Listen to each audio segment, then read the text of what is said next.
शीतलहर, पॉल्यूशन का double attack. तैयार हो जाइए, क्योंकि आने वाले घंटे और आने वाले दिन बहुत भारी पड़ सकते हैं। मौसम बिगड़ने वाला है और इस बार सिर्फ ठंड नहीं बल्कि डबल अटैक होने जा रहा है।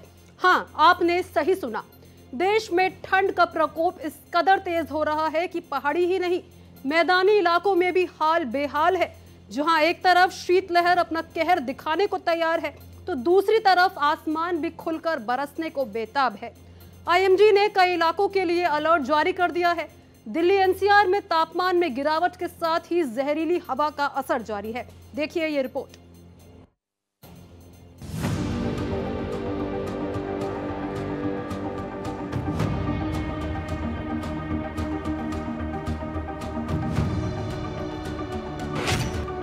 मौसम बिगड़ने का अलर्ट, शीतलहर और बारिश साथ।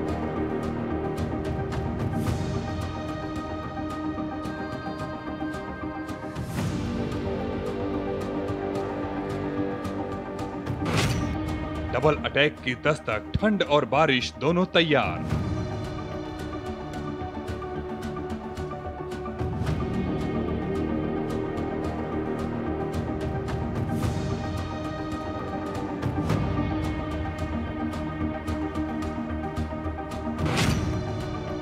कई राज्यों में सिहरन बढ़ी, बारिश ने बढ़ाई मुश्किल।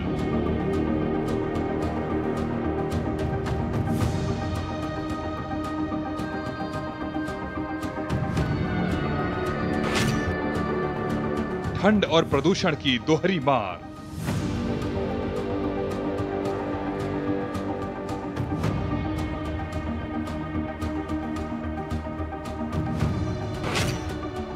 AQI बेहद खराब श्रेणी में।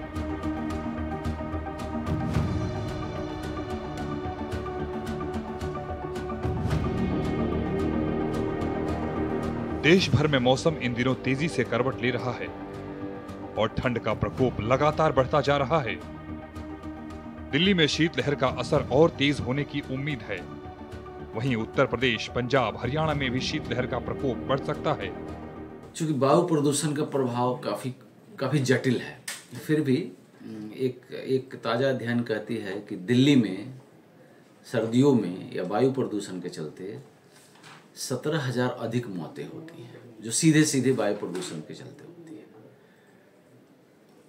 हर चीज, स्वास्थ्य का हर पहलू, खासकर बुजुर्ग और बच्चे, और चूंकि युवा वर्ग चूंकि वो सबसे ज़्यादा एक्सपोज होता है, तो उस पर प्रभाव है। ये हमारे मानसिक स्वास्थ्य के लिए एक बहुत बड़ा खतरा है और ये परिलक्षित है।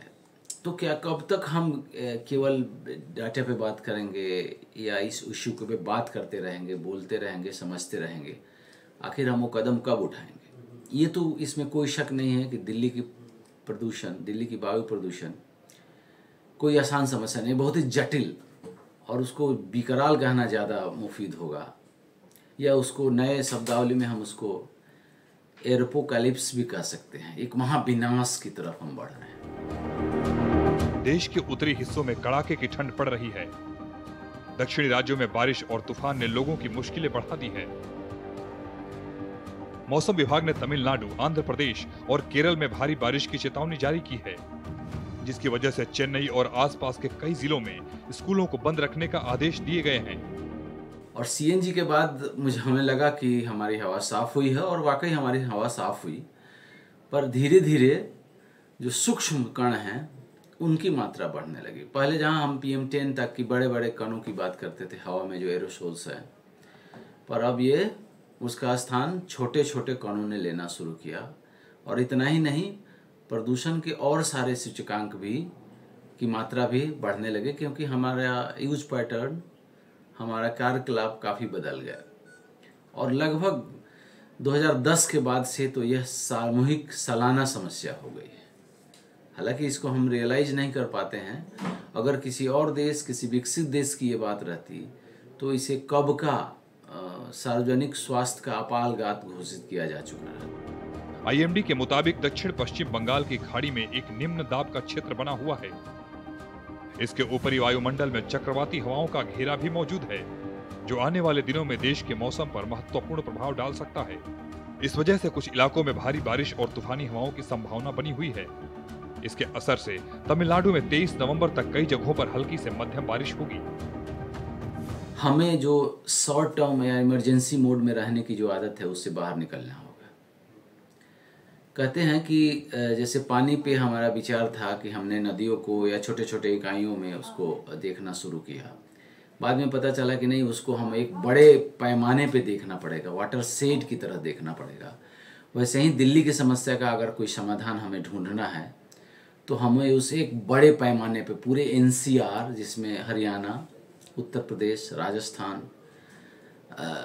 दिल्ली के अपना क्षेत्र शामिल है, इन सबों को एक यूनिट के रूप में, एक इकाई के रूप में देख के, और उसको एक नया नाम दिया गया है, उसको कहते हैं एरोसेड।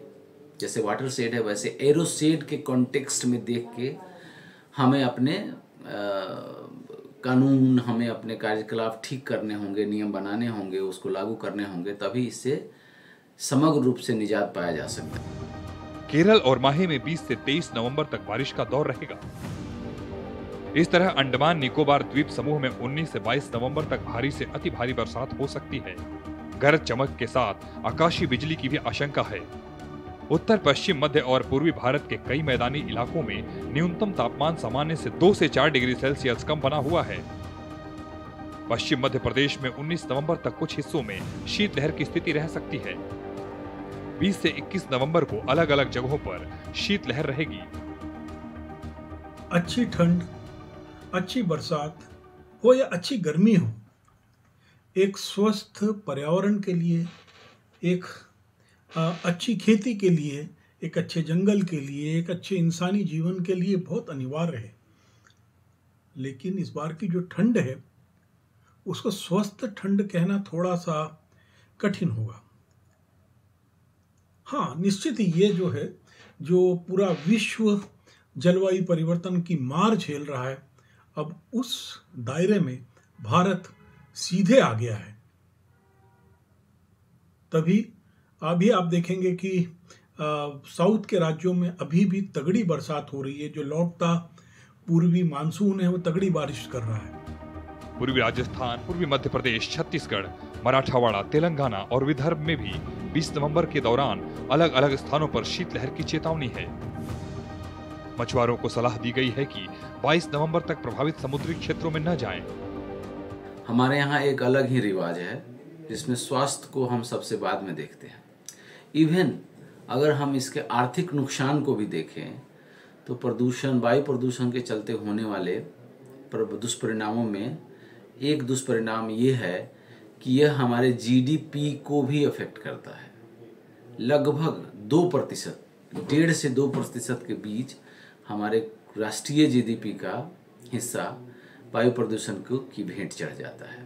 और वो उसमें इलाज में आए खर्चे में, बीमारियों के बढ़ने से, अन्य तमाम समस्याएं, या कई बार हमको ऐसे मेजर्स लागू करने पड़ते हैं जिसमें घर से काम करना है, या तो कार्यकलाप का जो दिन होता है उसमें कमी आती है, और इस तरह का प्रभाव हमारे आर्थिक उपादान पे भी पड़ता है।